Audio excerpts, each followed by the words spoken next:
Absolutely. I think that, unfortunately, we kill Dr. King a little bit more every year. There are people who have no problem celebrating him and his legacy as long as he and his legacy remain firmly in the grave. The reality is that you should be able to tell, just like with Christianity, you should be able to tell a man's faith by how he lives, not what he markets to you. Well, if you look at our country and you look at how we live, does that in any way connect to the legacy of Dr. King? You look around the country, 40% of all black children are in poverty.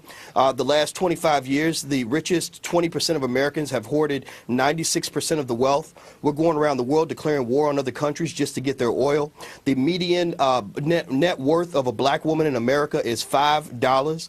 You can keep going down the list. So the fact is that there's almost nothing you can say about America and the way we define our policies and the way we treat each other that says that we have any respect for Dr. King. You know, I thought it was interesting this week. I thought it was totally ignorant to see Florida Lieutenant Governor Jennifer Carroll, a Republican, say that that Governor Rick Scott was in the mold. He actually embodied the values and the vision of Dr. King by choosing her to be his running mate because it was about the content of her character, not the color of her skin. And I'm saying, wow, just that one line somehow defined everything King stood for. And so you see this all the time. And so how do we get folks, though, to understand that we've got to go beyond the speeches of King, go beyond the videos or the film of the marches, and understand that if we are not confronting the issue of education and not confronting what is happening income-wise, we are absolutely failing, and all that we're doing are putting on great programs that do nothing to change people and motivate and move them to act. Well, we got to remember, a lot of people have made Dr. King into this cute little caricature. He's nothing more than a McDonald's commercial in the eyes of some people.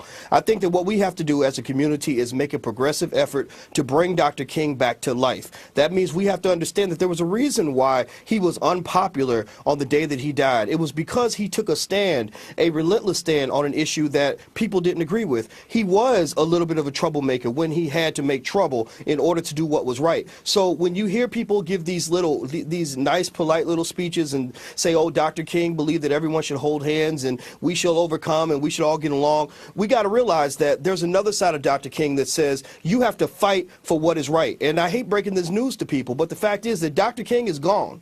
He's not coming back. He left. He ran a really tough leg of that first leg of the relay race. He handed the baton to us, and we threw that baton in the grass and didn't continue the race. We've got to pick it back up and keep it moving. A few seconds left. On Tuesday, the president will give his State of the Union address. I criticized him last year for no mention of the poor in that particular speech.